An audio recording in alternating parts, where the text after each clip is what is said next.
Thank you very much for being here. This is a very big announcement. We just, as you know, left the military. That was something. Generals, admirals, all the top brass, and that was a great morning. And this is other fantastic news for you because it's going to be a lowering of medical prices, drug prices, like in the history of our country has never happened before.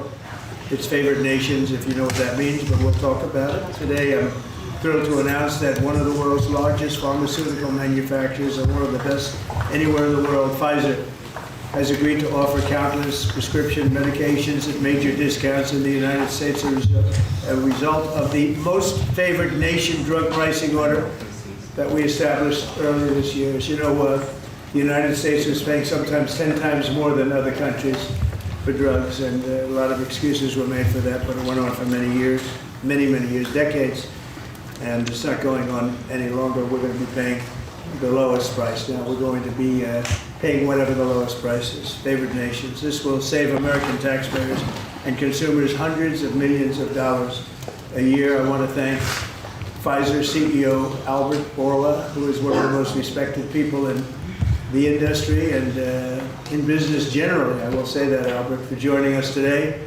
along with Secretary, as you know, we got a number of secretaries. Secretary is Lutnick behind me, I hope. Where's Lutnick? He's over here, sir, to the right. You can get over here. I'm looking for Lutnick. Great Secretary of Commerce. Good to hear you. You've always been in trouble.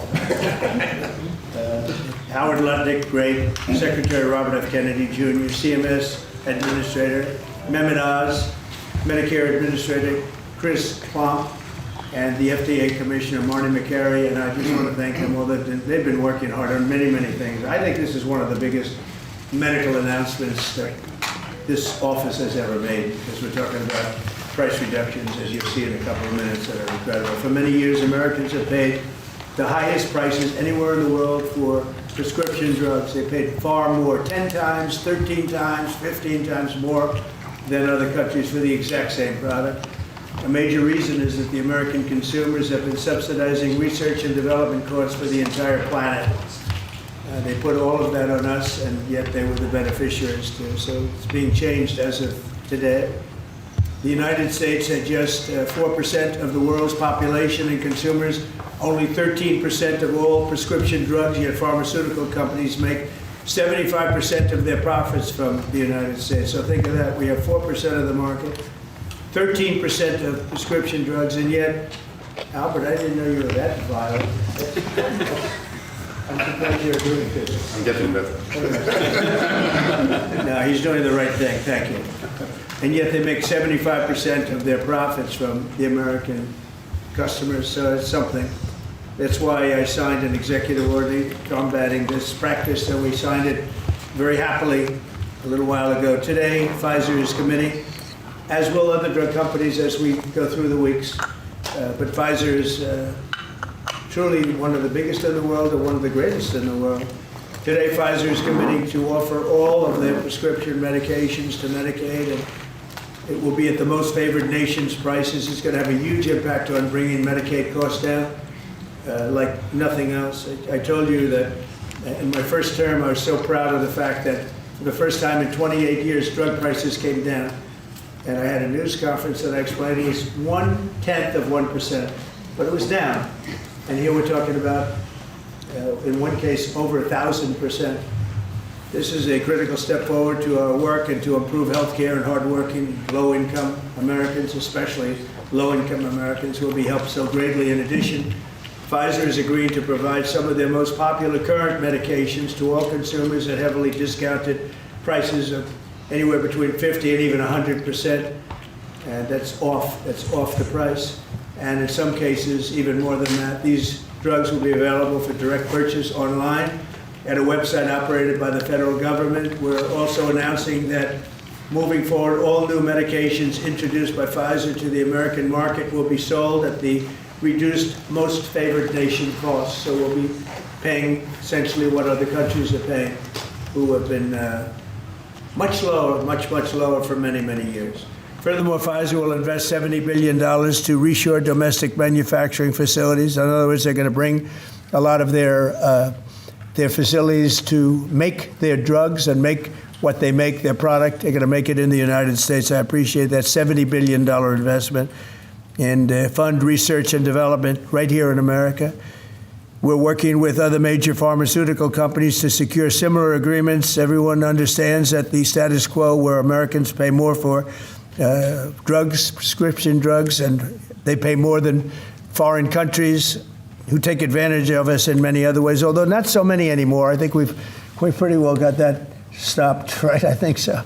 We've stopped that, but they took advantage of a lot of other precedents, that I can tell you. But we're making this pay to be very unacceptable, what they've done in the past. That's why my administration has also taken historic action to investigate the unfair and discriminatory trade practices of other countries that extort our pharmaceutical makers to shift costs onto the American consumer. They say, no, give us a price, a very low price, and just charge the American consumer, charge it to the U.S. The United States is done subsidizing the health care of the rest of the world. It's a big thing. I can't tell you how big this is. And I was all set to go on a first term, but then you had the COVID, and we had to focus on that. But I said, I want to get back here because you're talking about 1,400, 1,500, 1,600% reductions in some cases. But by taking this bold step, we're ending the era of global price gouging at the expense of American families, and we're making America healthy again, which is our little theme for the people behind me. And I want to just ask Secretary Kennedy to come up, and we'll start, and we'll go through it with Oz and Klomp and Bourla and McCary, and we'll go through it, and if you have any questions. But this is a really big announcement. This is something that most people said was not doable. And other countries are going along because we told them that if you don't go along, they didn't have to go along. But if they didn't go along, we were going to put extra tariffs on those countries.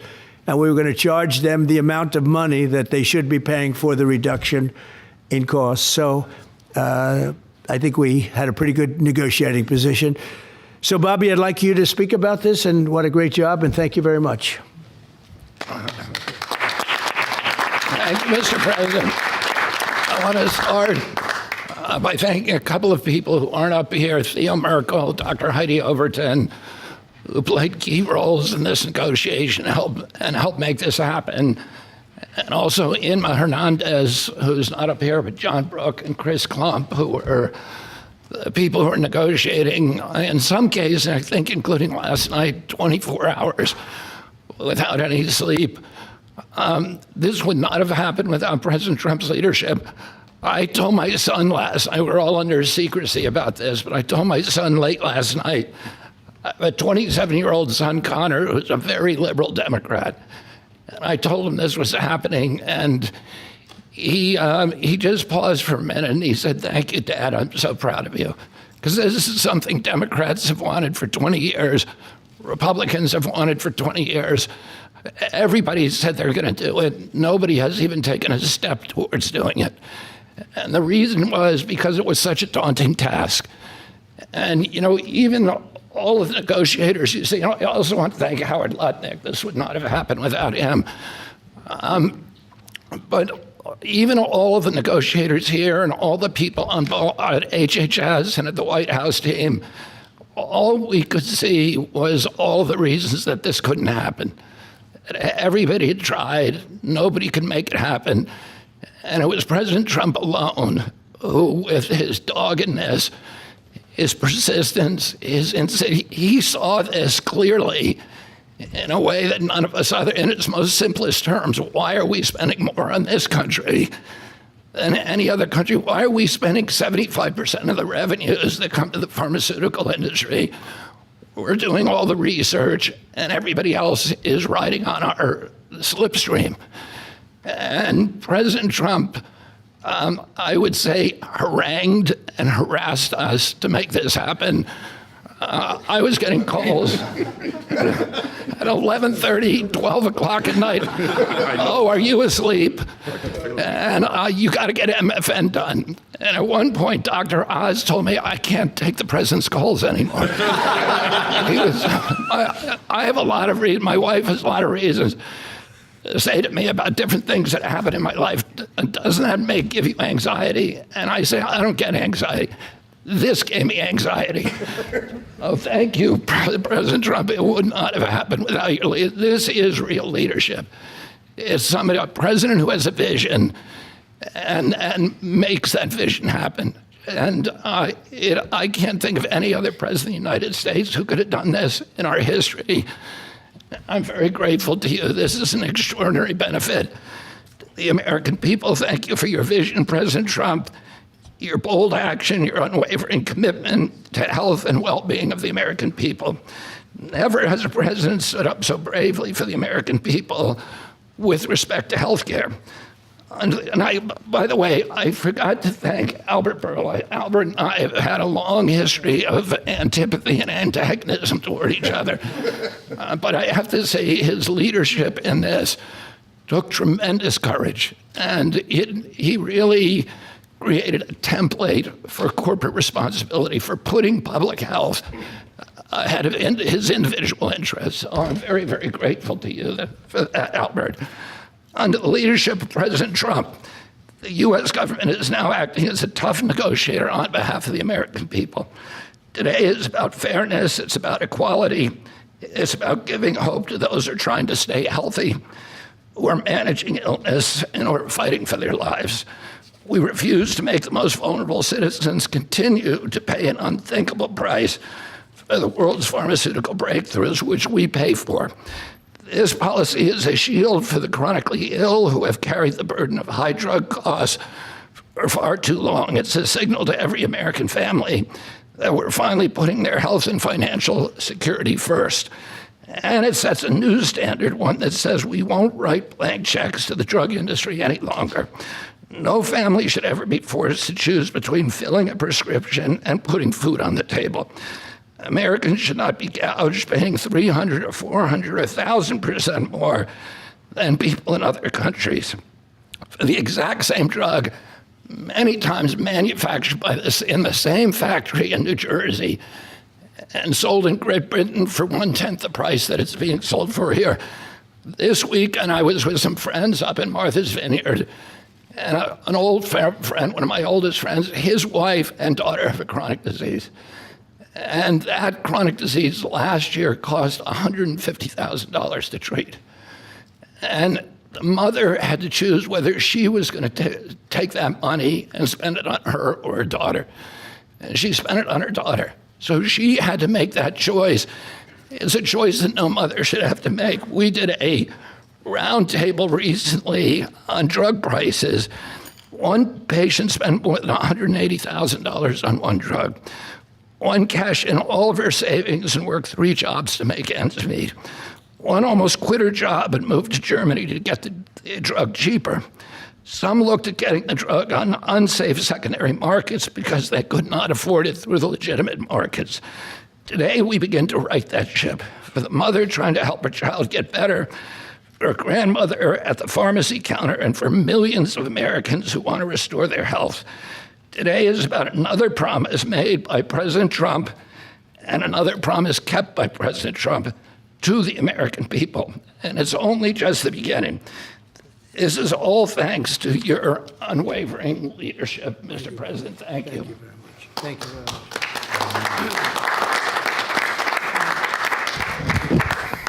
much. There is a fine line between vision and hallucination. People have to follow you for it to be a vision. And President Trump, you made a lot of people following you, an idea that most people thought was not possible, even remotely. And when we have that shared vision, and I'll speak to some of the people who are involved in this process because it was incredible effort that gives me great pride to serve in this administration. And the fact that it did not leak is also an issue of pride for us because these were tough challenges. And Albert Bourla looks very calm up here and cat-like, but he is ferocious when you get him in a negotiating room. This is true for all the pharmaceutical companies that we are negotiating with. And Secretary Kennedy, my son Oliver, who I told about this deal as we was walking over here, is a Republican. And you know what he said? Thank you for making us proud. Because it's not just a Democratic problem, it's a Republican problem. This has not happened before. And it took a crusader like President Trump, with the support of Secretary Kennedy, Secretary Lutnick, I see the vice presidents here as well, just unwavering, dogged pursuit of change. And now I have to admit that I know the president has me on speed dial. And most of the time when he would call me, as Secretary Kennedy alluded to, it was about MFN.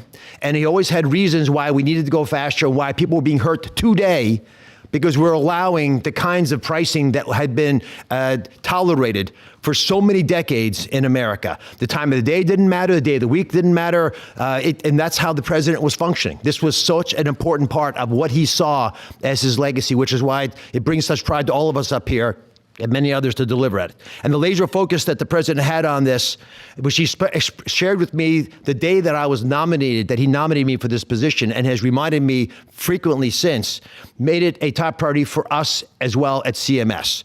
Now, to do this, you have to have tactics, not just vision, but tactics. And the first tactic the president shared was to introduce me to Albert Bourla. He took us to dinner with Secretary Kennedy. And he argued, and he's a great deal maker, as you know, that if you're going to make a deal of this scope, of this nature, you need trust.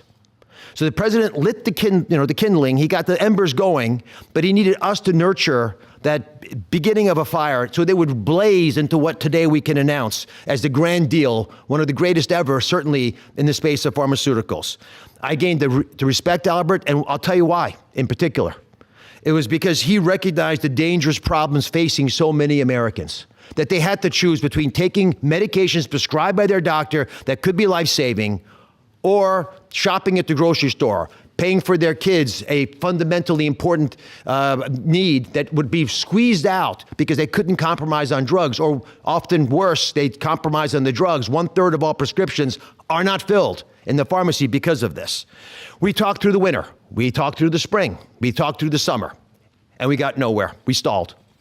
The industry is powerful, they're important, they have smart people. There's no reason for them to give the numbers that the president is articulating today. And you see these numbers on the charts around us. These are massive wins for the American people. But the president in July demanded, after the executive order, that manufacturers make a firm commitment and to lower prices or else. And it sent shockwaves through the industry. It got the ball rolling again. Our talks with Albert heated up, but it wasn't until last week, if you want an inside story, it wasn't until last week that we made a major breakthrough.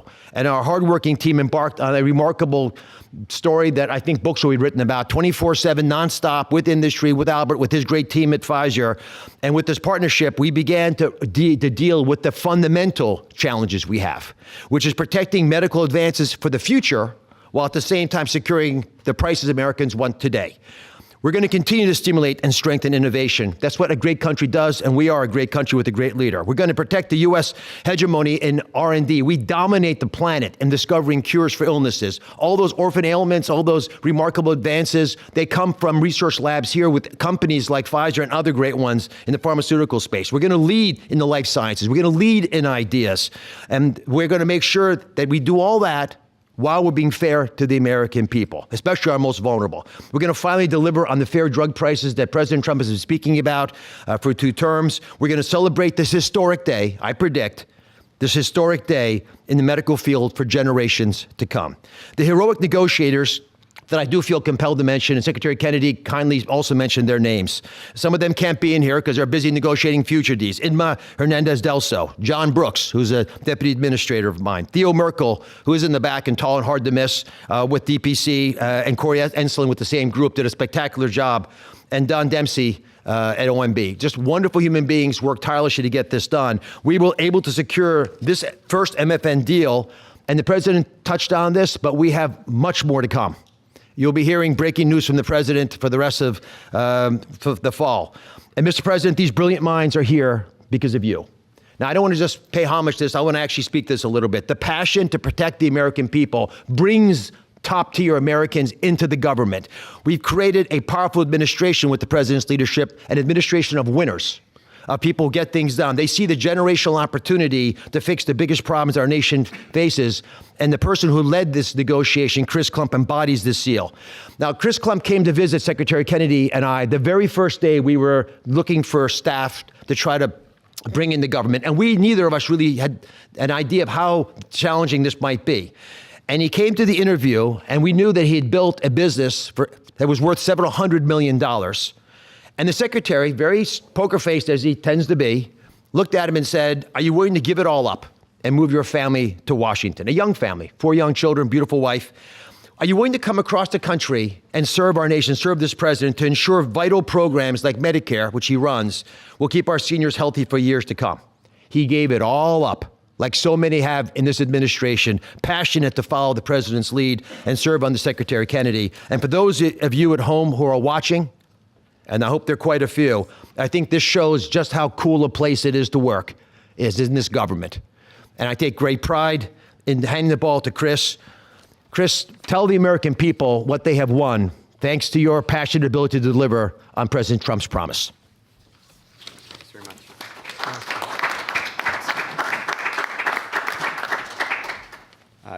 Thank you, Mr. President. You have enabled something that as recently as last night, nearly everyone has said was impossible.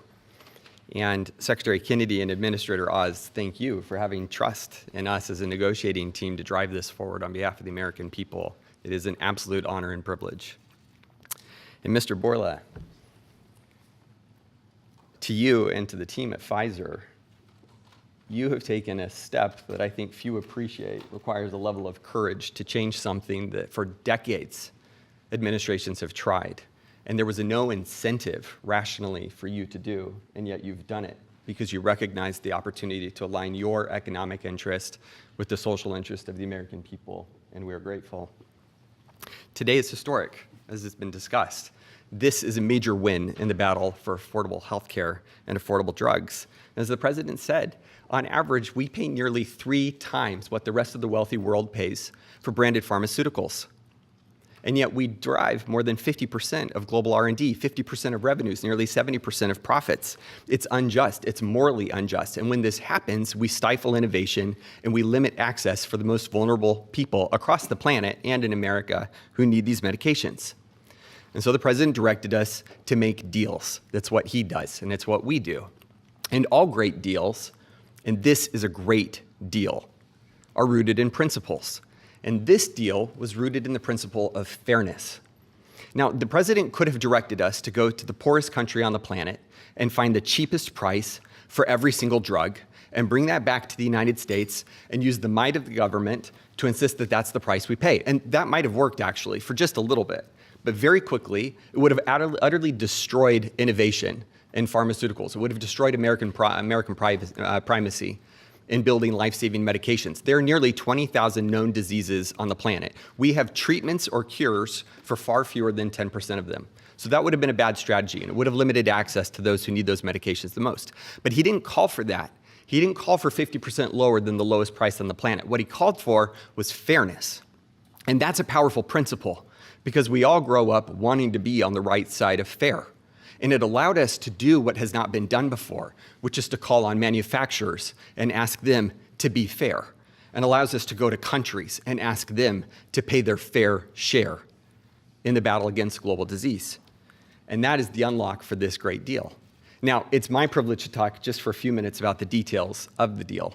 First, let's start with the definition of MFN. What do we mean by that? This is not made-up list prices that have often been quoted in prior administrations, stuffed with fees and rebates. We're talking about we start at net prices, after fees, after rebates, the prices people actually pay here, the prices people actually pay in other wealthy countries. We then index to a basket of countries, wealthy countries, across the world. And we go drug by drug, and we look for the lowest price. And that becomes the starting point for what an MFN price is in the United States. And then we've built this, principles of fairness, on 5 key pillars, as we've talked about. Number 1, as has been discussed, direct access for patients at TrumpRx, which is a site soon to be launched, available often at full MFN and always at lower prices than currently available. This is bypassing middlemen. It increases transparency. In many instances, prices are 80% lower than they are today. No more Canadian detours to purchase drugs more inexpensively at our neighbor. You do it from home. You do it a click. This is American ingenuity outsmarting the system. Number 2, the president was very clear to us and directed us to ensure that we secured the lowest prices for the most vulnerable Americans, those who are served by Medicaid. So we focused there first. So Pfizer will be putting virtually all of its portfolio of drugs at MFN prices available to Medicaid in the near future. This safeguards the program. This ensures that this program lives as a lifeline without undue burden on the taxpayer for those who need it most, for our vulnerable Americans whom we are charged morally to care for. The third principle is about future-proofing fairness. This is the idea that Pfizer has committed, as are other manufacturers, that they will not launch a new drug for commercial, Medicare, Medicaid, or cash pay markets at a price that is higher than the other wealthy world. Now, they are free to price their drugs wherever they want. These are not price caps. These are not price controls. They can price however they'd like. We're simply asking them, and they are committing not to undercut us in other countries. This is an essential principle. This allows us to retrain other countries to appropriately value innovation for their citizens, to appropriately understand what fair share means, to contribute global R&D. This allows us not to compromise access for those who need it most. And this is a powerful commitment. The fourth principle is around shared savings. As our commerce colleagues and as our U.S. trade representative colleagues succeed in encouraging other countries to pay more for existing medications, a portion of that will go to fund additional R&D. And a portion of that will repatriate back to the United States to offset prices, lower prices further for Americans on those existing drugs. And the fifth principle, as discussed, with hats off to Secretary Lutnick and Ambassador Jameson Greer from U.S. Trade, is about Pfizer committing to onshore 100% of the value of all imports that it currently imports to the United States, thus ensuring that we seal our great American resurgence. If you're watching this right now and you have been looking for evidence that this is a president who knows and cares about you, who is fighting for you, who is fighting for every American, this is Exhibit A. This is not an empty promise. It's not platitudes. It's not lacking a plan. These are hard contracts with teeth, lowering prices now that we will all feel. These are the most significant, historical, substantive, mathematically quantified price reductions in the history of our country in modern-day pharmaceuticals. I cannot thank you enough for your leadership in enabling this to happen. It is an absolute pleasure. The President has showed us that the impossible can be achieved, and that is what's happened today. God bless America. With that in mind, it is my absolute pleasure to introduce Albert Bourla, CEO of Pfizer.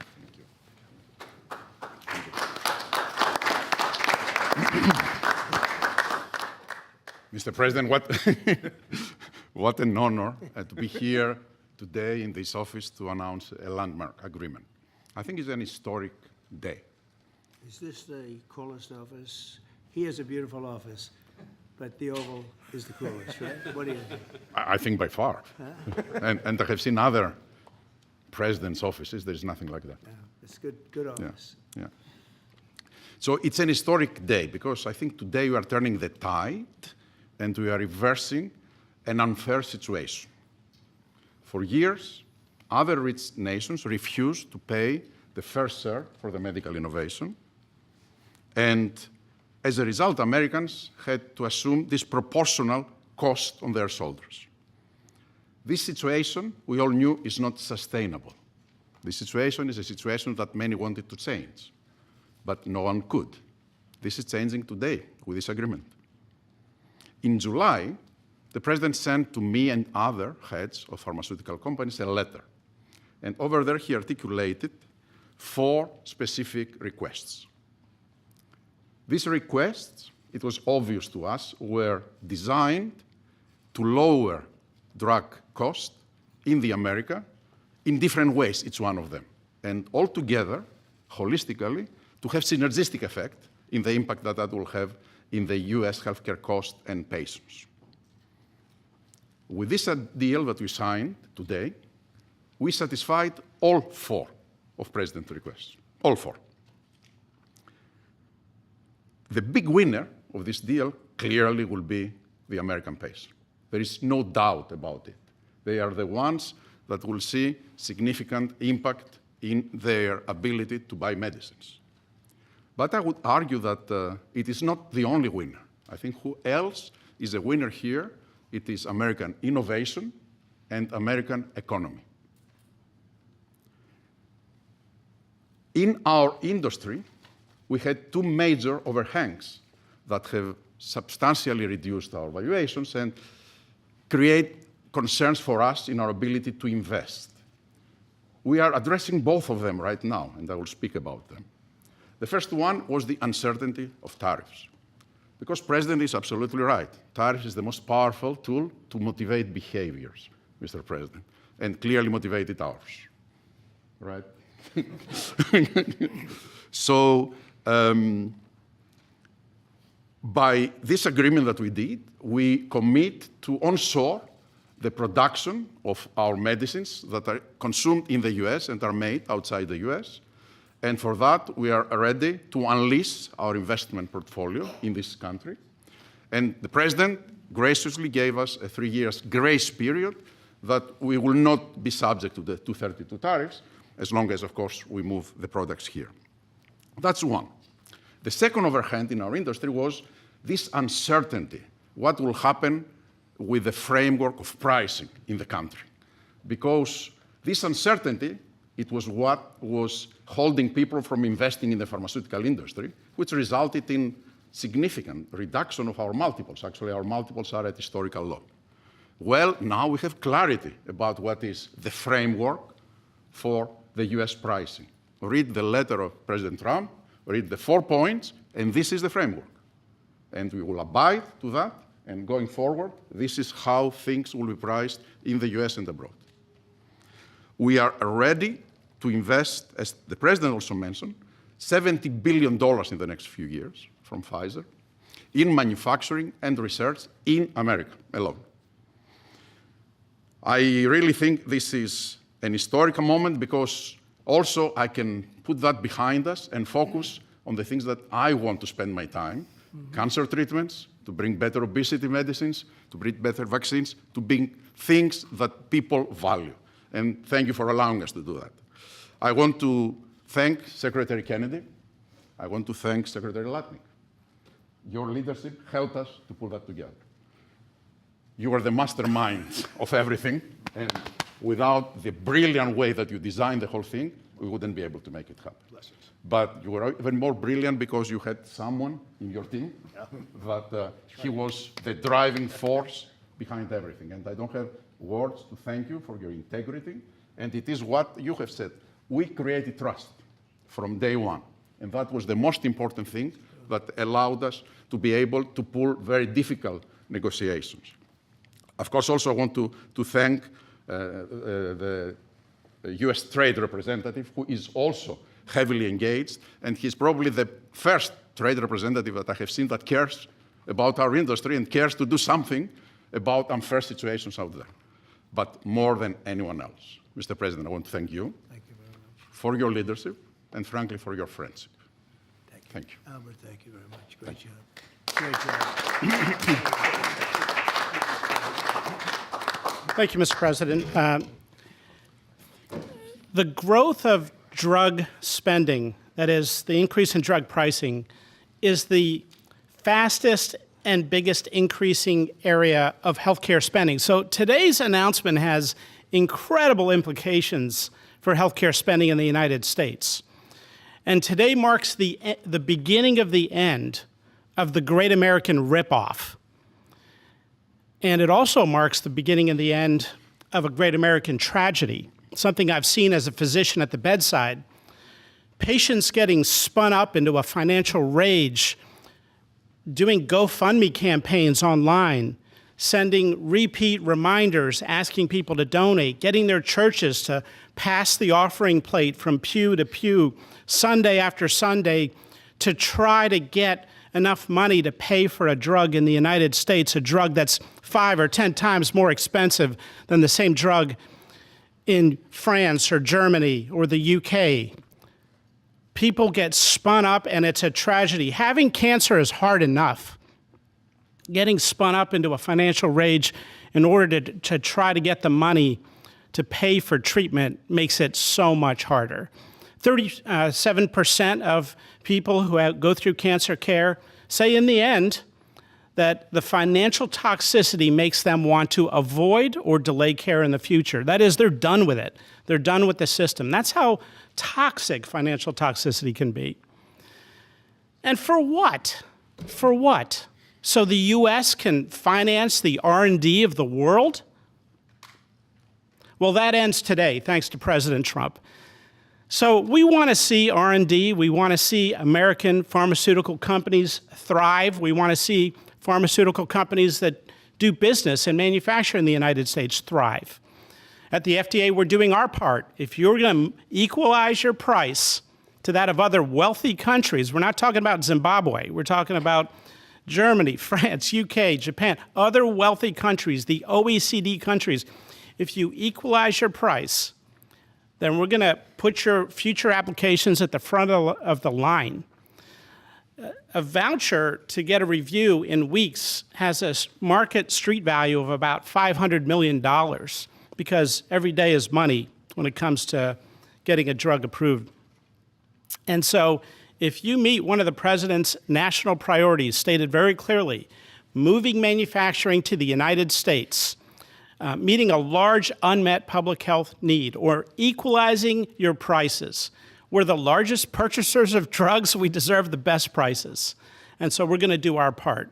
And if a generic company makes their drug in the United States, that application is going to move to the front of the line as well.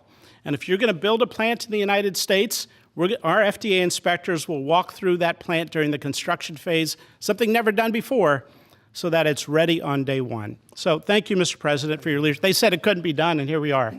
Thank you. Chris, you may want to go up and just show one of the boards about how quickly the prices come down. And these are small examples. We're going to have it over 1,000% in some cases. You'll see that during the week. But we just picked out 4 at random, and you see the kind of numbers. Bobby and maybe Albert, good.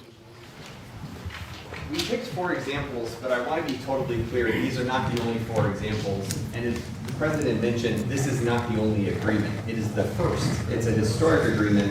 There are many to come, and we're excited to talk about them. And that means hundreds and hundreds of drugs.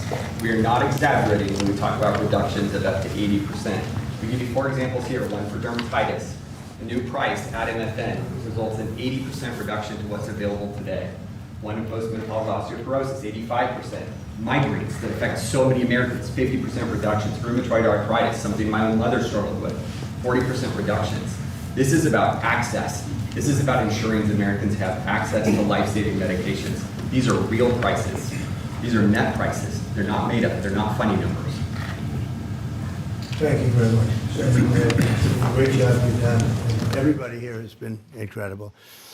We've been standing here talking about the Make America Healthy Again a lot lately, and I think our meeting the other day was excellent on a thing called Tylenol.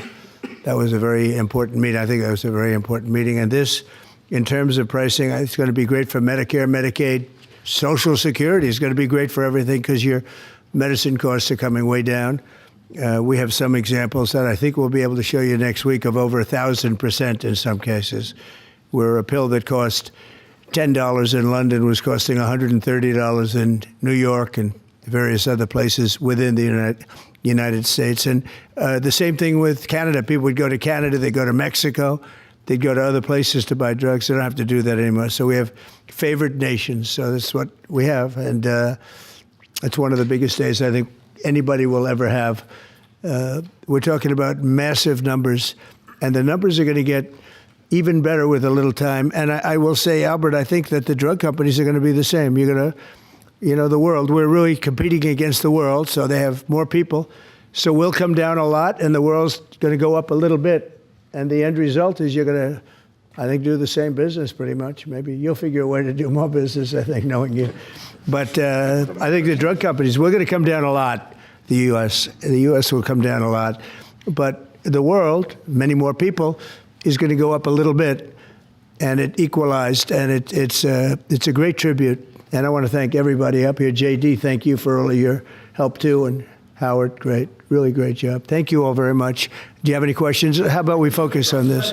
It's so big, let's focus on this. Mr. President, can you please give us a timeline? Yeah, Mr. President, first of all, this kind of goes along with your America First campaign promises, lowering health care costs.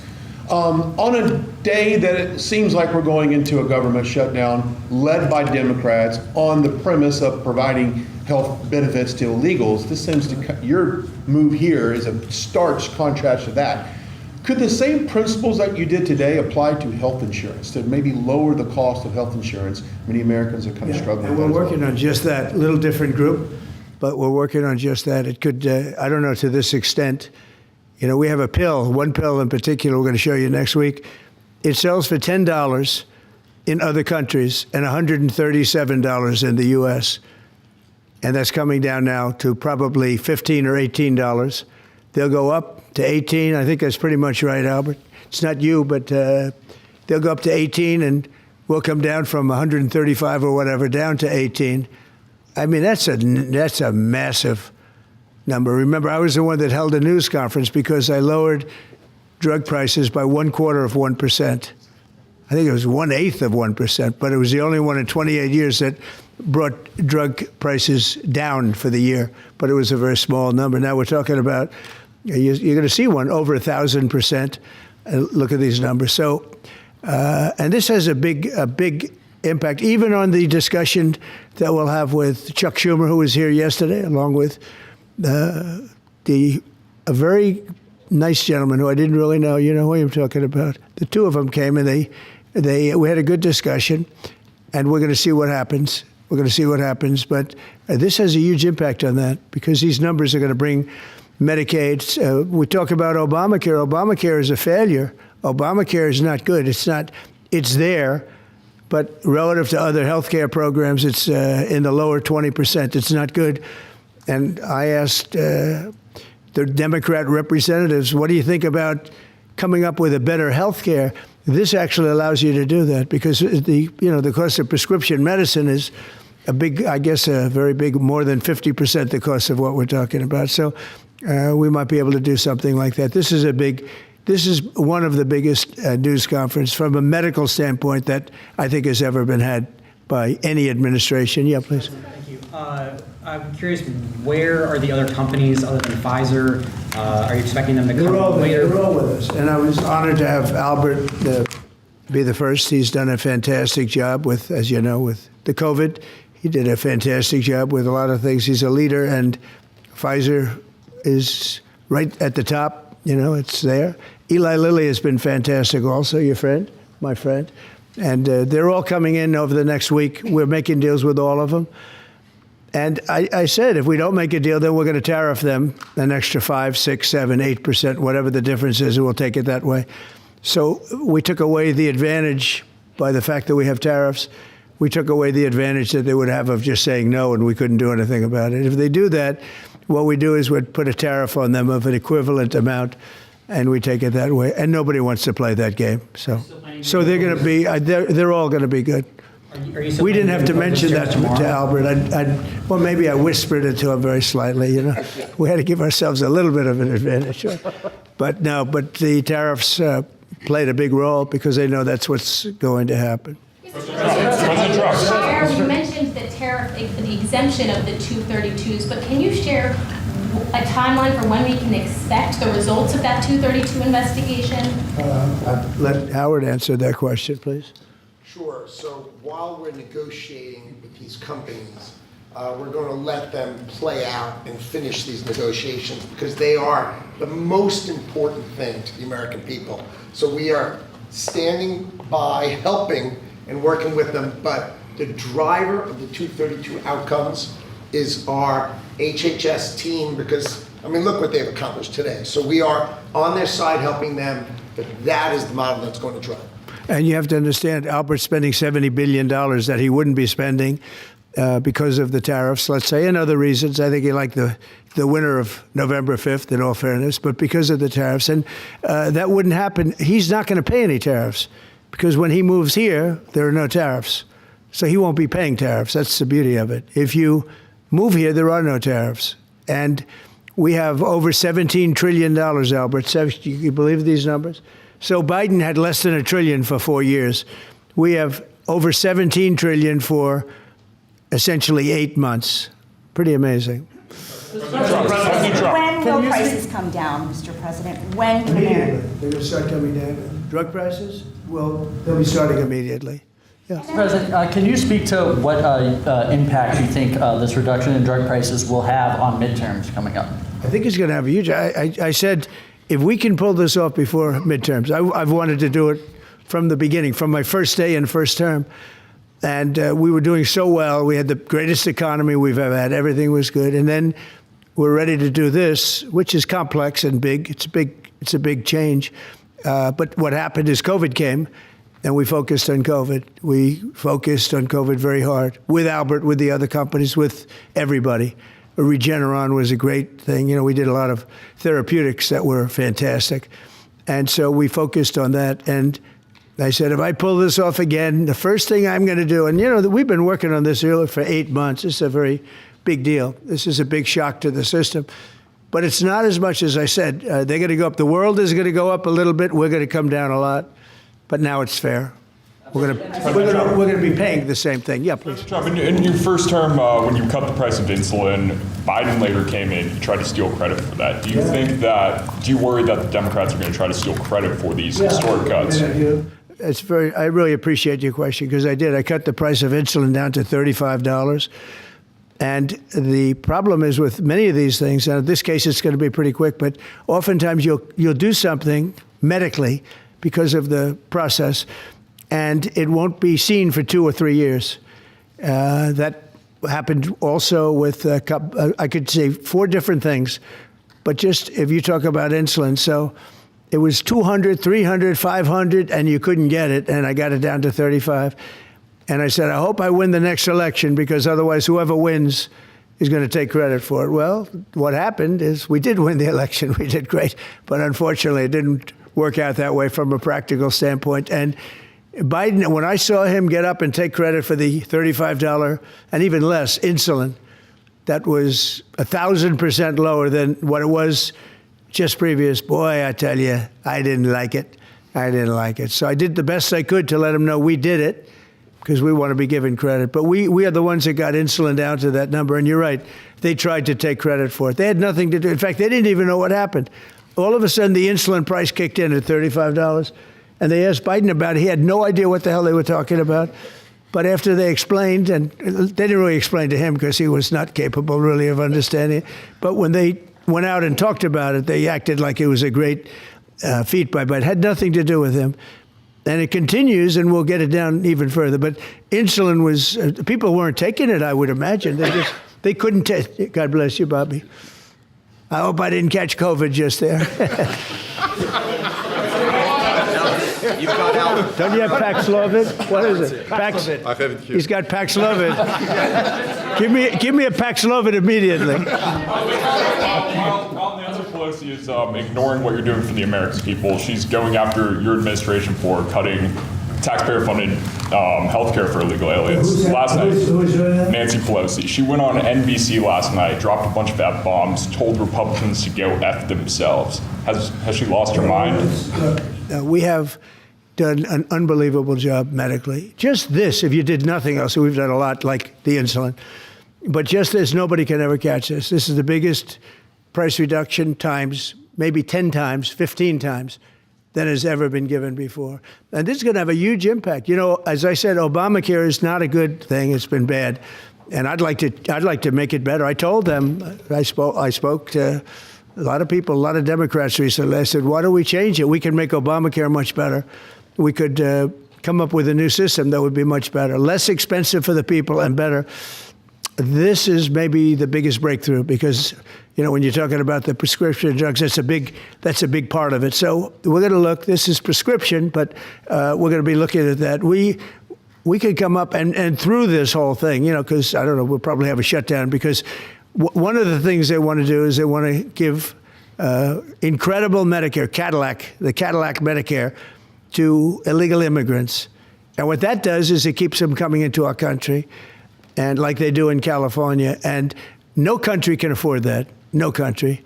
And we have the border stopped up. We have it closed. We have nobody for 4 months. Zero people came in. That wasn't me. That's by the authorities, who happen to be liberally oriented.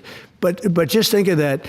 We have people offering health care to people all over the world that they can't afford to pay.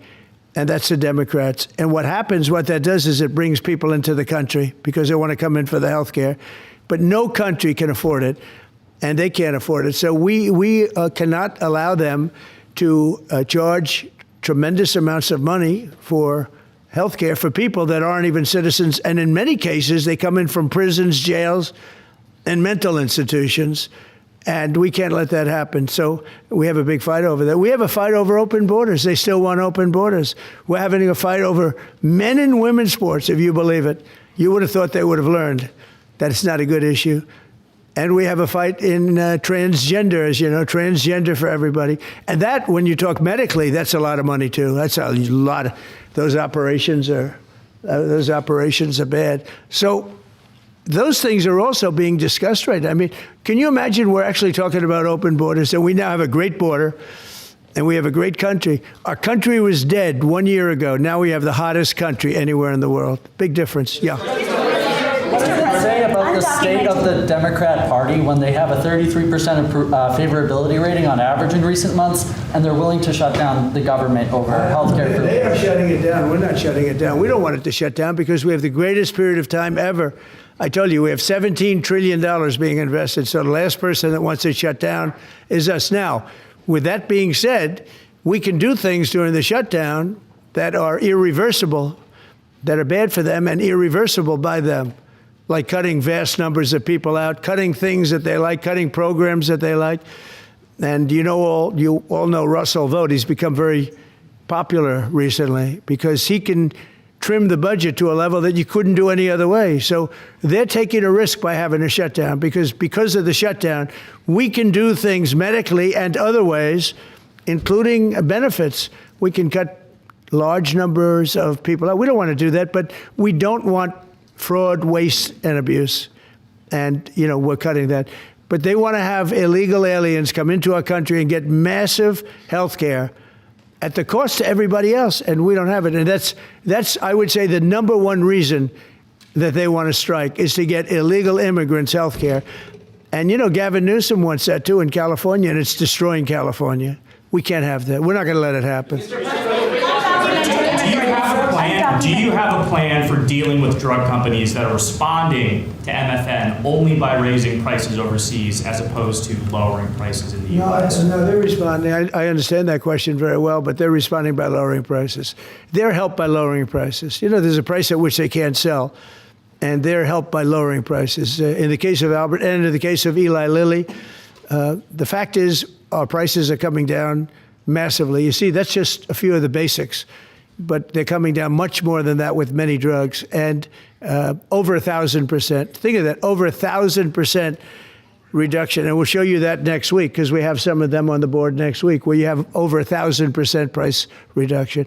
No, what's going to happen is you're going to have the market will kick in. This way, the market kicks in. The other way, it was just basically it was just a form of control. You were stifling the market. Yeah. Following up on Brian, At this point, is a shutdown inevitable? And how would you describe the negotiations with Democrats yesterday? Are more meetings scheduled? So nothing is inevitable, but I would say it's probably likely because they want to give health care to illegal immigrants, which will destroy health care for everybody else in our country. And I didn't see them bend even a little bit when I said we can't do that. Okay?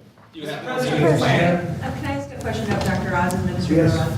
If there is no deal reached on the Obamacare subsidies with the Democrats, is there anything that CMS can do to lower those, to mitigate the increases of those Obamacare subsidies?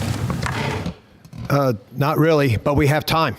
We have time till the end of the year to make the changes I know the president is evaluating, but we should have a clean continuing resolution, get past this budget process as it has happened so many times, and allow the president and leadership some freedom to be able to put some good ideas in front of the legislative bodies.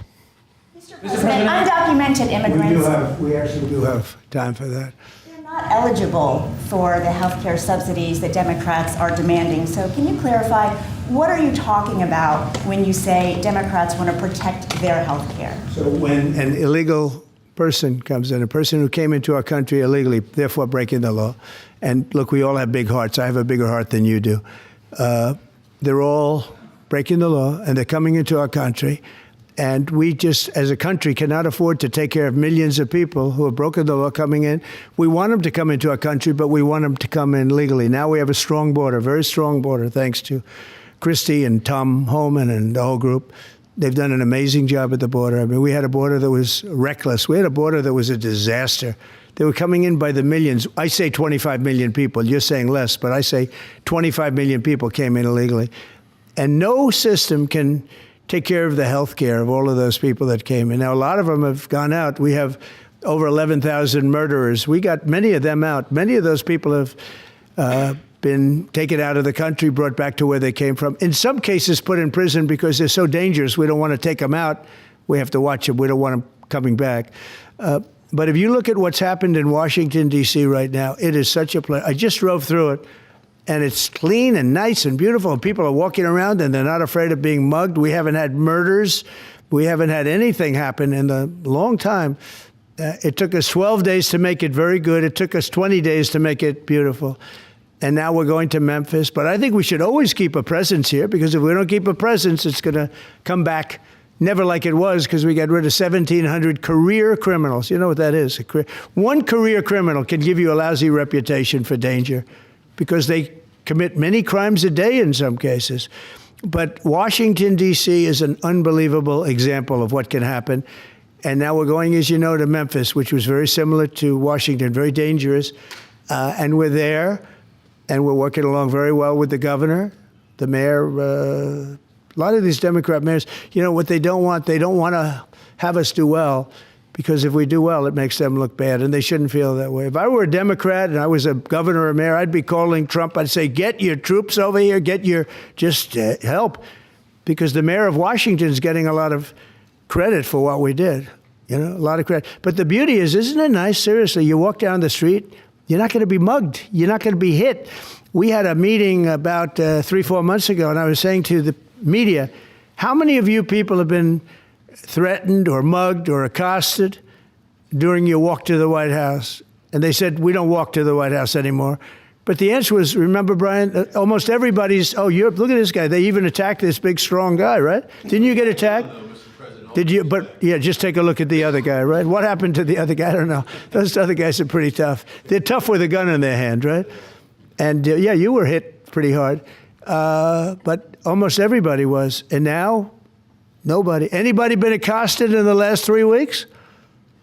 If I would have said that 6 months ago, half the hands would have been raised out. No, we have a very safe city now. The country's going to be safe. We're doing one at a time, and we'll be going to Chicago. I told you this story. Union Pacific, head of the railroad.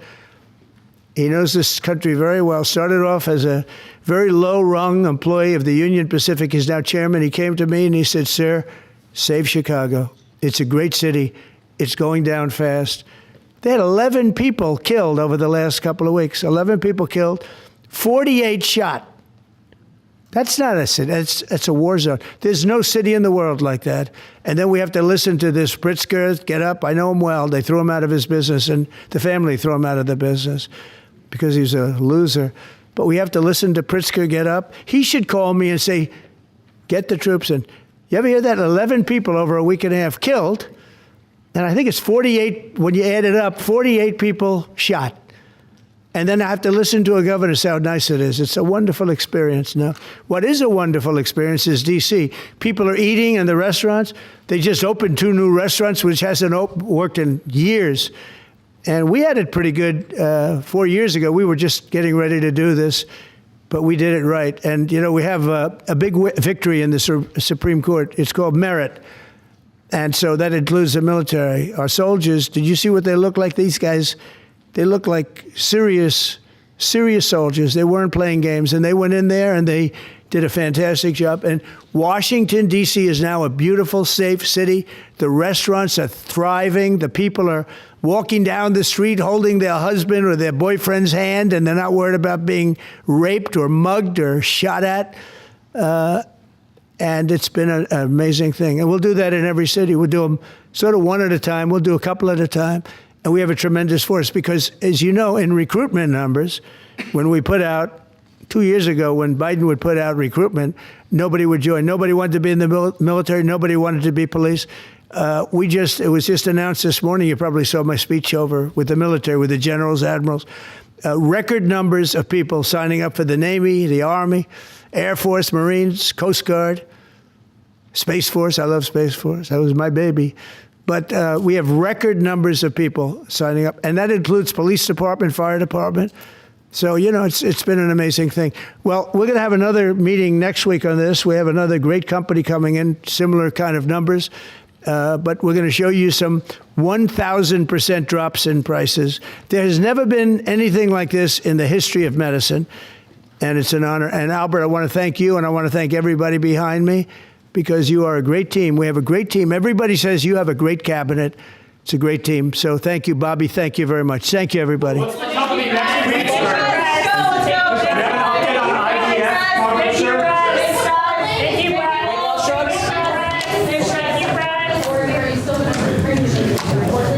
Are the weight loss drugs? Weight loss drugs? Weight loss drugs? Thank you, Press. Thank you, Press, guys.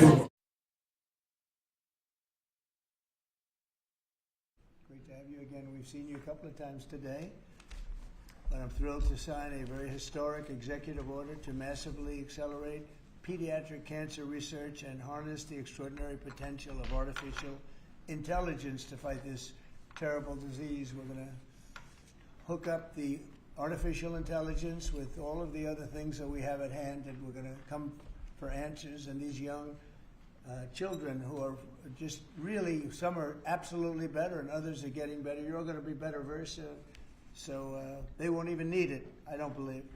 I want to thank Secretary of Health and Human Services, Robert F. Kennedy Jr., who we see a lot of lately. You've been really active. It's been very active. Secretary of Education, Linda McMahon, who's so fantastic, and I guess we reached a deal with Harvard today, so we'll see how that, all you have to do is paper it, right, Linda? Just yes, sir. Paper it out. It'll be great, though. It's going to have to do with something that's very important to everybody. CMS Administrator Mehmet Oz, FDA Commissioner Marty Makary, Director of the National Institute of Health, Jay Bhattacharya. Is that good, Jay? That's pretty good, right? I'm getting better. That's perfect. I'm getting better. Science and Technology Advisor Michael Kratsios, AI and Crypto Czar David Sachs. You're doing great, David. As well as a friend of mine, Stephanie McMahon, and her incredible husband, Triple H. You all know Triple H. I'm not going to fight that guy. He's one of the greatest. I also want to thank all of the brave young people who are with us today, and they've gone through a lot, but it's really coming out very good. And I just gave them a beautiful coin, and we're going to save that coin, right? A beautiful coin. In 2019, I was proud to launch the Childhood Cancer Data Initiative, and I think Stephanie was a big factor, right, Linda? She was a big factor as to what we're doing right now. Absolutely. Which invested $50 million a year into pediatric cancer research, and today, in line with recommendations made by Secretary Kennedy and the MAHA Commission, we're doubling that investment, adding another $50 million to Childhood Cancer Data Initiative. We're doing that immediately.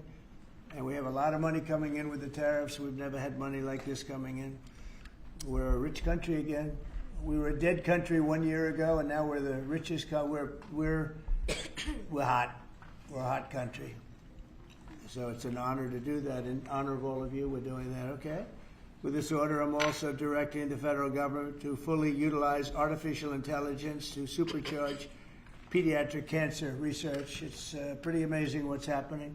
For years, we've been amassing data about childhood cancer, but until now, we've been unable to fully exploit this trove of information and apply it to practical medicine. Using cutting-edge AI, we will empower scientists and researchers to discover new treatments, cures, and prevention strategies. AI can also make groundbreaking trials and therapies, and it's just going to be so accessible to everybody, families all across the country. So it's going to be amazing. What's happening is amazing. And we have more AI. We're leading in AI. We're leading China by a lot. We're leading everybody by a lot. They're creating their own energy. We let them build their own energy plant because we don't have the energy. Nobody does to feed them. The amount of energy just the AI needs coming into this country is double what we have right now. So we're letting them go out and create their own energy plants and their own electricity. and they're doing it. We're giving them permits to build electric plants. They're becoming sort of a utility. Maybe they'll do better with being a utility. Who knows? They'll do better with being a utility than they will being AI. What do you think of the chances that they? I hope I'm wrong about that, or they made a bad bet, right?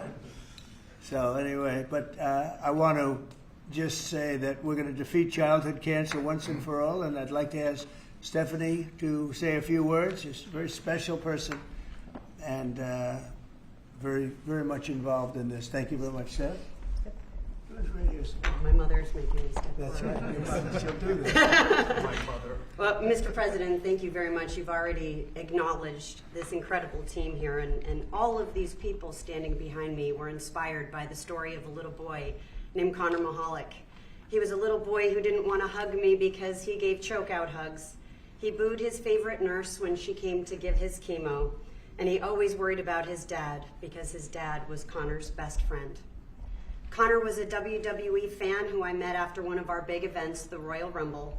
You could tell he was sick. He had a big scar that was running up the back of his neck and a lump on his head, but you would never know it from his personality.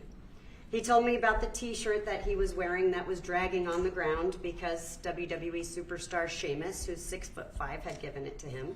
Underneath that was his Daniel Bryan t-shirt, and underneath that was his Skylanders t-shirt because that was his favorite toy. And as I stood up from my aforementioned chokeout hug, Connor's dad told me that he didn't have long to live. And I didn't want to believe that.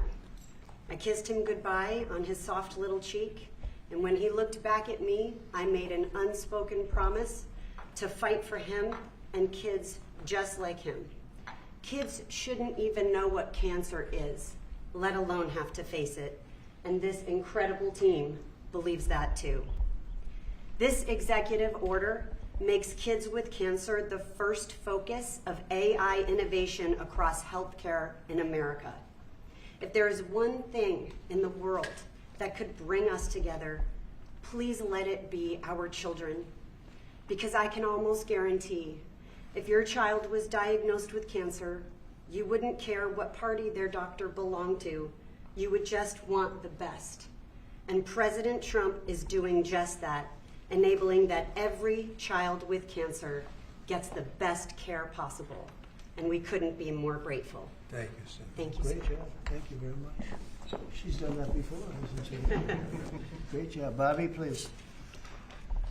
Today, President Trump signed an executive order that makes an historic promise. We will harness America's innovation in artificial intelligence to find cures for pediatric cancer. We stand here today because of Stephanie McMahon Levesque never wavered in her 11-year commitment to give every child a future free of cancer. She proves how one person's courage can change what is possible. Cancer is now the leading cause of chronic disease-related death in children, and its incidence has risen by more than 40% since 1975. We cannot accept that. We must act with urgency. The MAHA strategy report released earlier this month directs HHS to focus on research that harnesses AI to uncover causes, identify risks early, and take action in childhood and young adulthood to prevent cancer.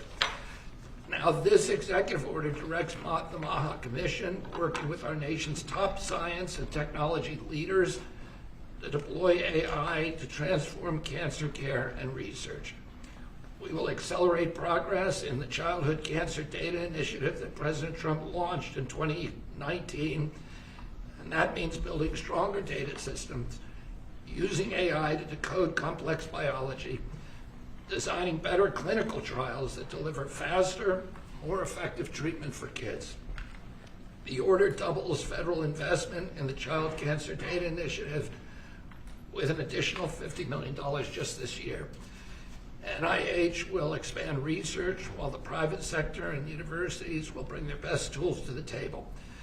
Together, we will ensure that every innovation, every breakthrough goes to work for our children.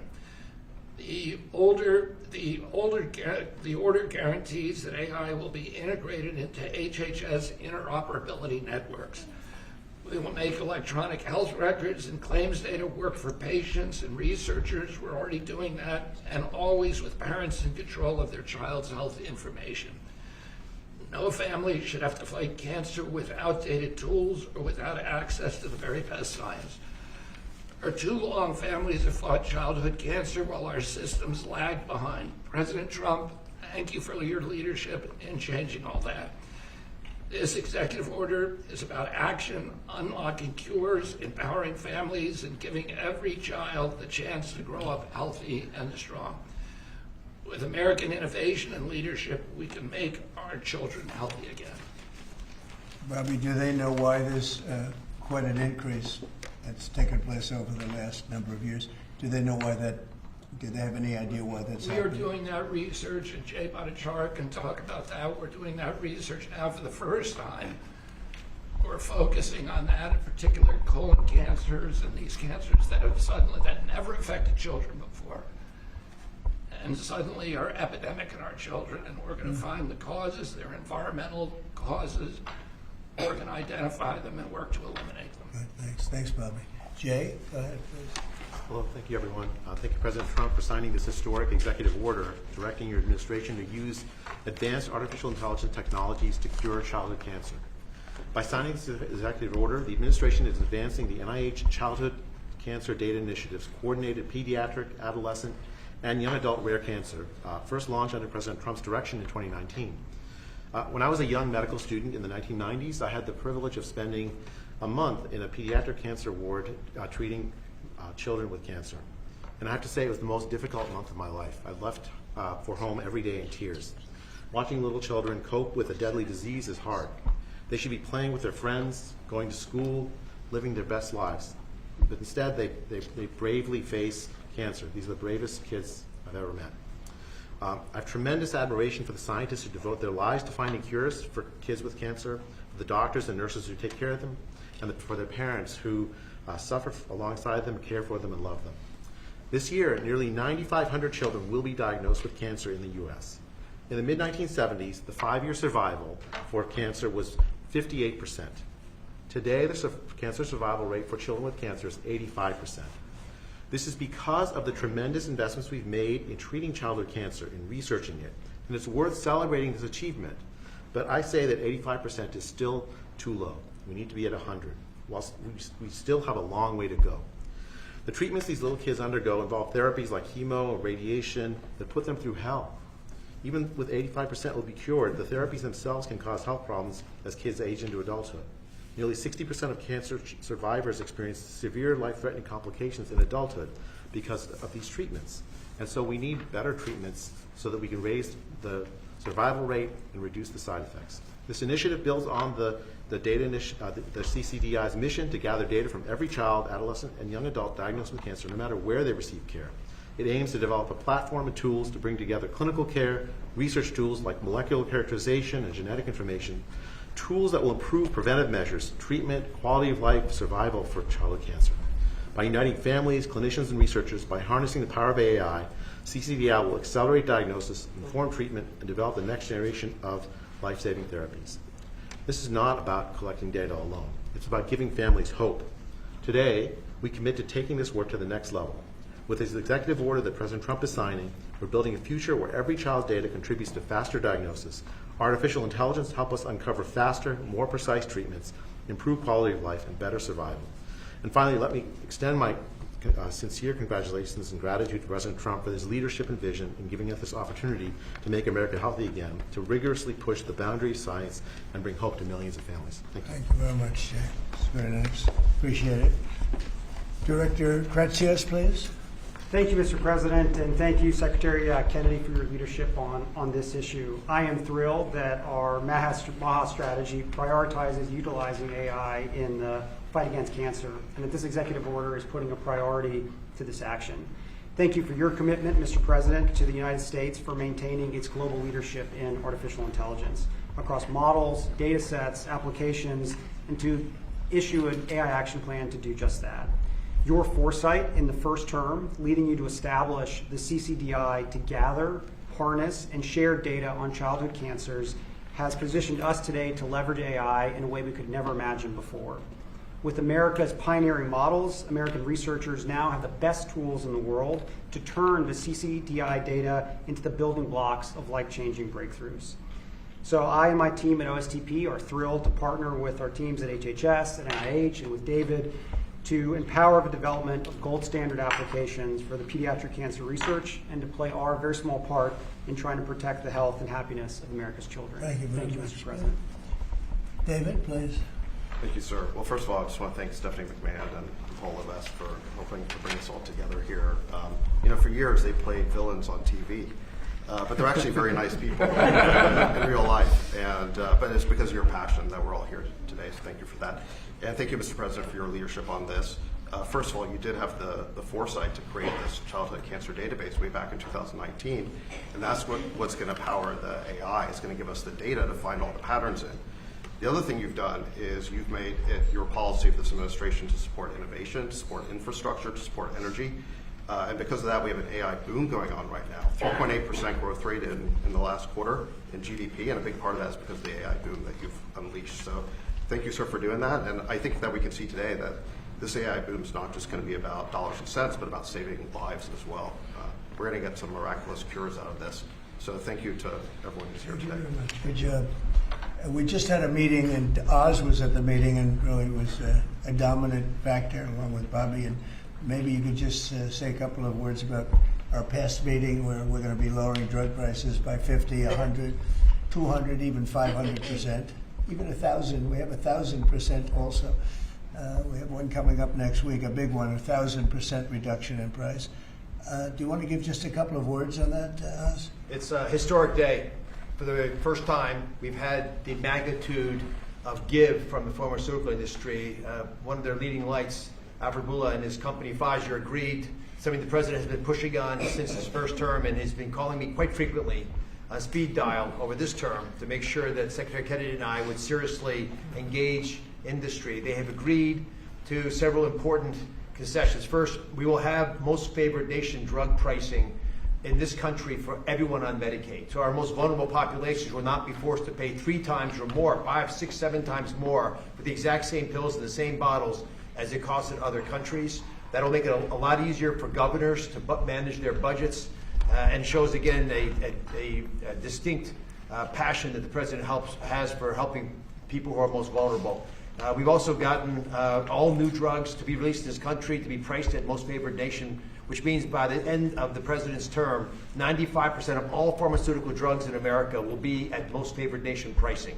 Again, no more discrepancies between what folks in other countries can buy their drugs for and what's being purchased in this country. Pfizer also agreed, as will companies next week when they come to visit this same White House, to onshore drugs, to bring their production back into America so American workers will benefit as well.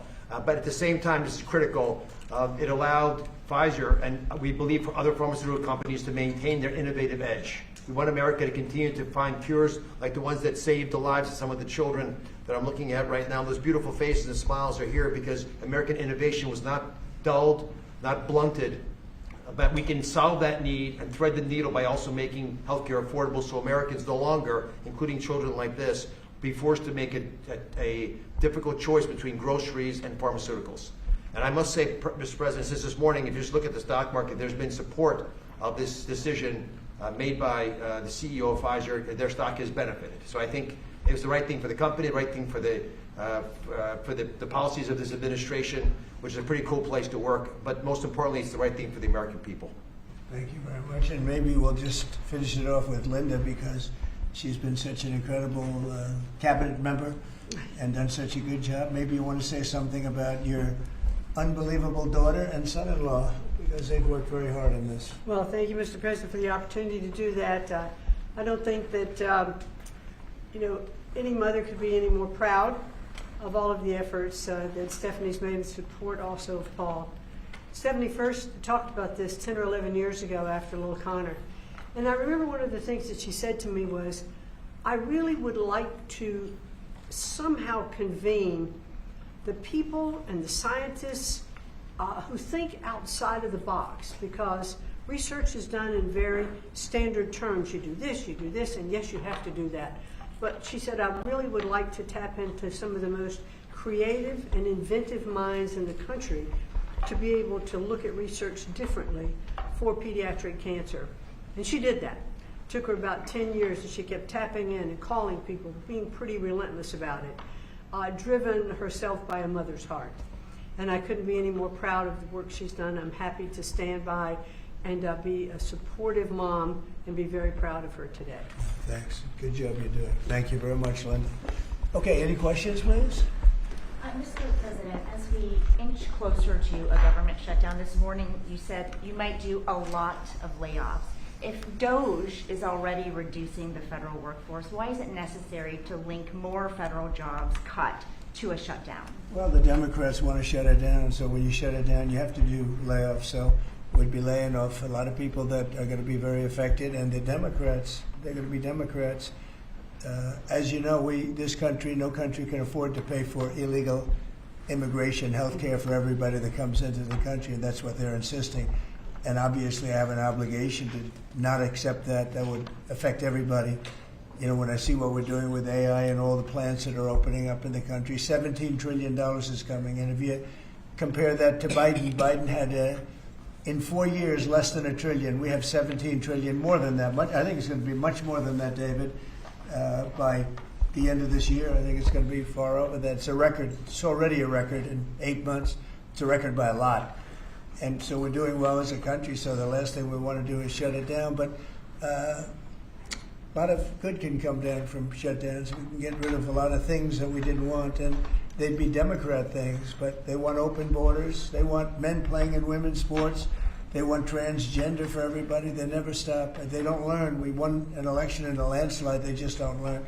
So we have no choice. I have to do that for the country. Yes? You mentioned a deal with Harvard, Mr. President. What is that deal? Will they be paying the administration? Well, we're in the process of getting very close, and Linda's finishing up the final details, and they'd be paying about $500 million, and they'll be operating trade schools. They're going to be teaching people how to do AI and lots of other things, engines, lots of things. You know, we need people in trade schools. I remember when I went to school, I had some people that weren't particularly good students, but they could take a motor or an engine apart blindfolded and put it back blindfolded, but they weren't too good at other things, and many of them ended up doing better than the people that were.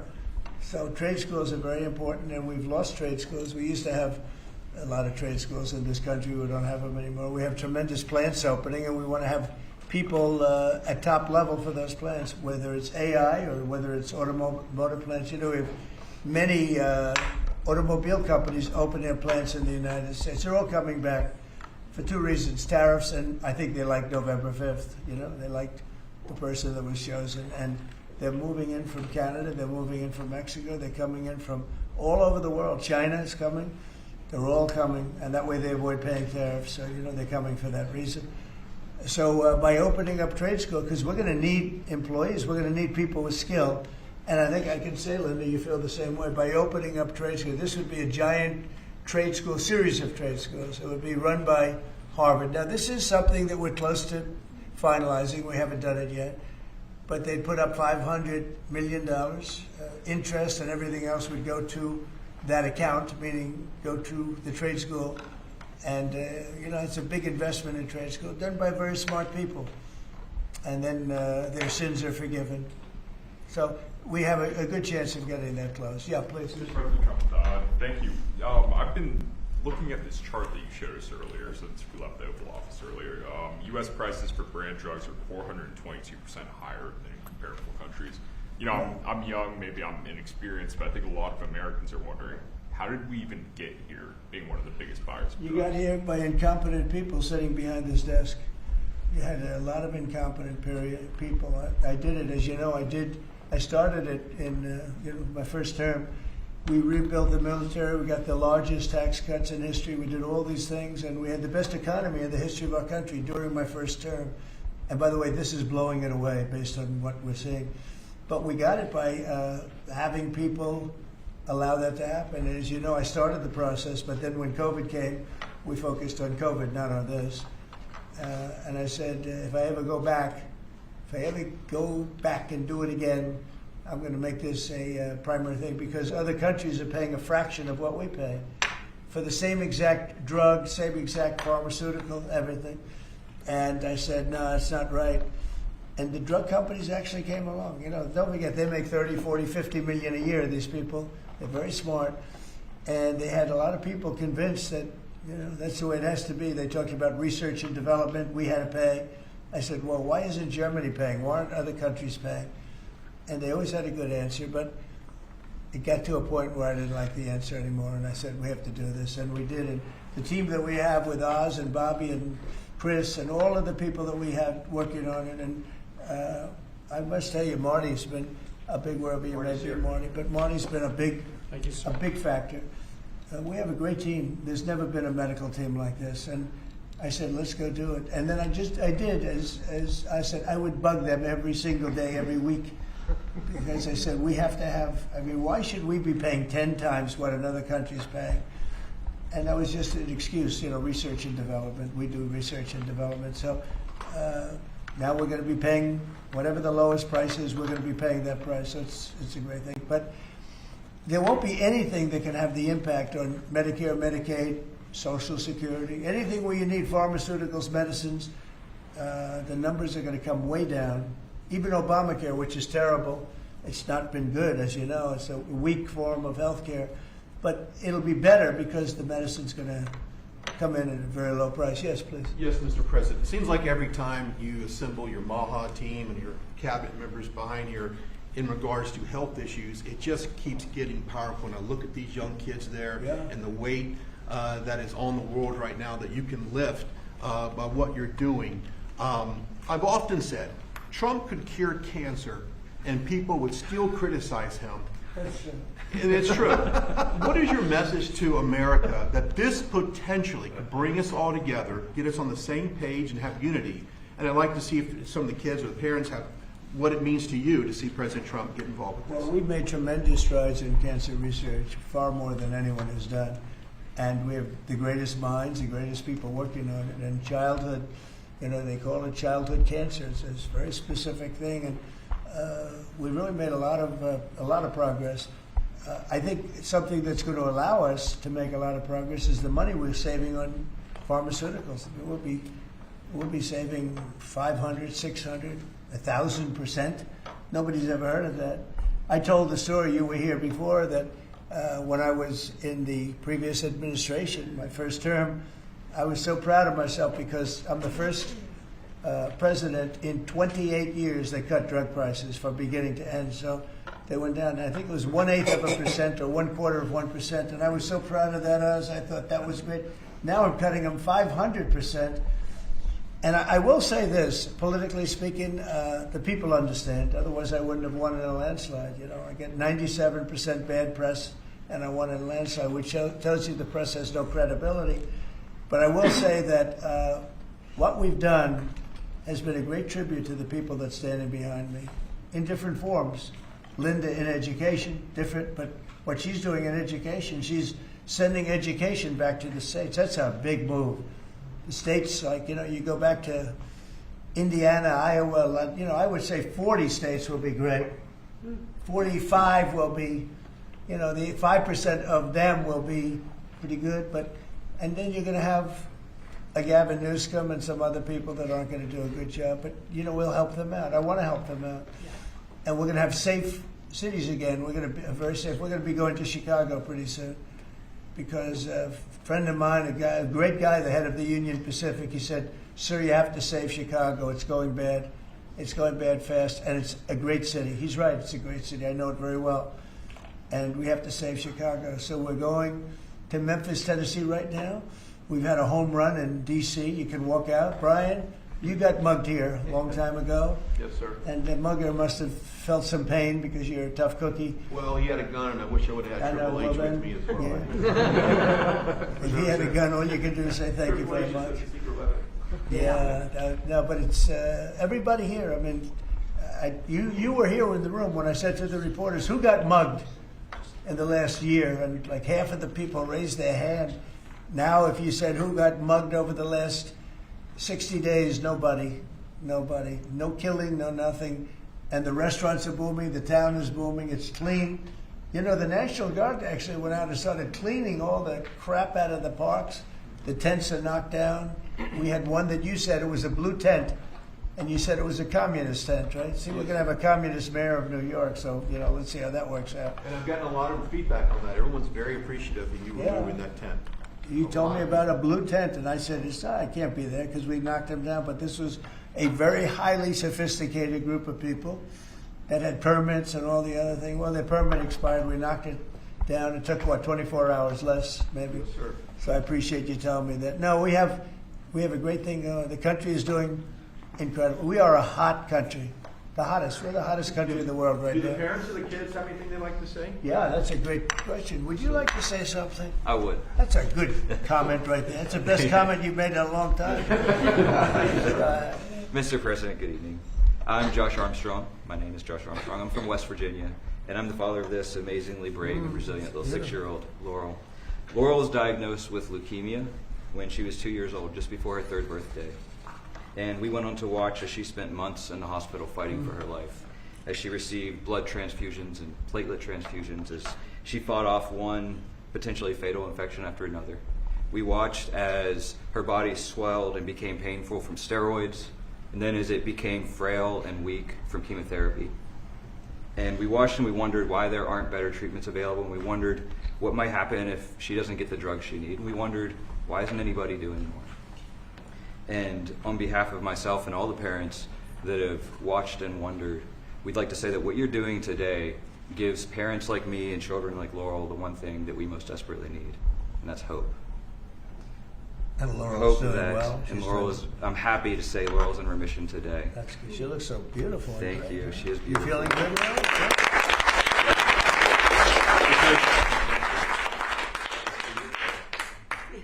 That's for you.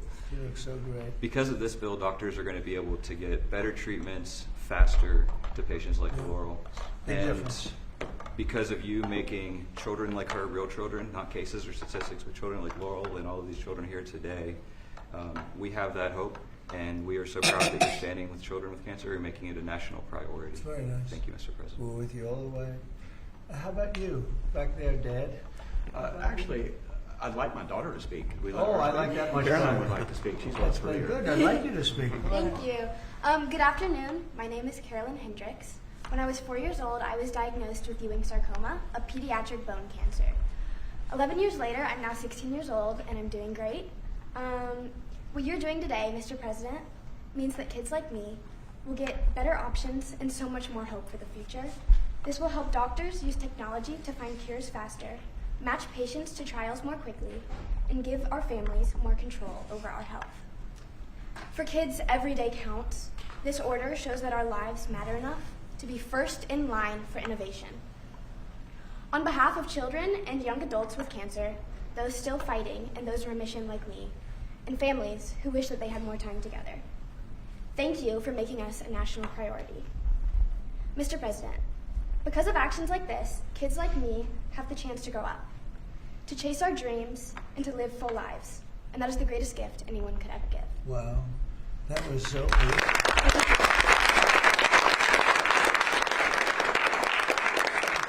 Your father could not have done that like you did. You did a great, you did us a big service, Father. Yes, sir. That's great. Where did you learn how to speak like that? I've done lots of speeches for childhood cancer over the last few years, and I'm also in a theater program, so that That's helps a great. lot. Well, good. That's a great job. Would anybody like to say something? Would anybody? Would you like to say something, honey? Yes. I'm Eleni Myers. I'm 9 years old, and I had a blood cancer called leukemia when I was only 2 years old. I had to get treated at 7 different hospitals across this country, and I had to have 2 bone marrow transplants, one for my dad and one for my mom. And I had to spend many days and the nights in the hospital getting pokies and yucky medicine. And me and my parents were very worried, and I had to go through those 7 different hospitals to find the best treatment that can make me better. And thank you, Mr. President, for making everything happen today. So kids like me and Laura, we can still be living today and speaking.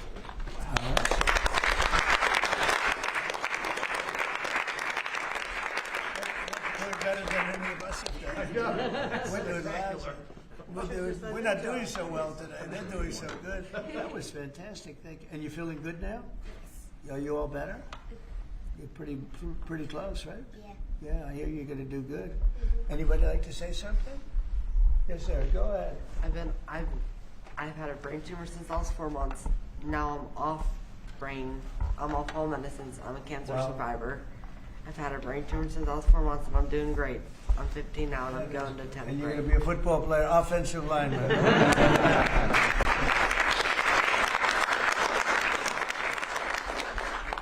Fantastic. How about somebody else? I love hearing this. I love hearing you talk because you talk better than any of us, right, Jim? Thank you, Mr. President. Well, I want to thank you all for being here. Amazing. We would have missed this. Thank you. But we're doing a lot for you, and you're all going to be better very soon. I don't think you're going to need any of the help that we're giving. It's going to be for the future. But I want to thank you for being with us, and I'm going to bring them back to a room. We have a room where we have lots of hats and things in the back, and would you like to go back, and we'll pick some nice presents? Yes. And we'll get rid of the wonderful people of the media. Do you like the media? They're nice, right? They have good days, right? They do, actually, they do.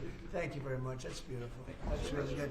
And thank you. We're not going to top that, so I wanted to just thank you all very much. Thank you. Thank you.